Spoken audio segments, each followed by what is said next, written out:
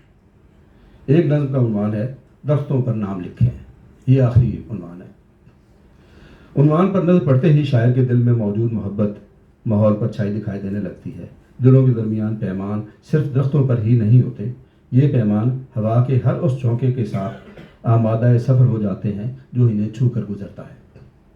جن دوستوں کو درختوں پر نام اور پیغام لکھنے کا تجربہ ہے وہ اس آسودگی سے واقف ہیں جو اس عمل کے بعد اس شاخ کے دل میں پیدا ہوتی ہے۔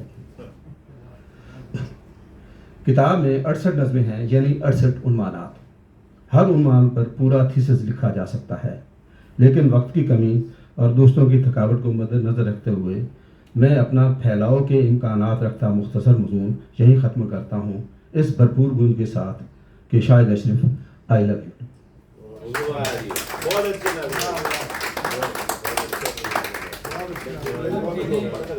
جو بات ڈاکٹر شاہد اشرف ساری زندگی نہ کہہ سکے آپ نے آخر میں ان کے لیے کہہ۔ اب آپ کی بھرپور تعلیموں میں قوس کے خالق اور جل پری کے مالک ہمارے عبد العزیز سعود عثمانی صاحب سے گزارش ہے کہ وہ ڈاکٹر شاہد اشرف کی شاعری پر ان کی نظموں پر گفتگو فرمائے۔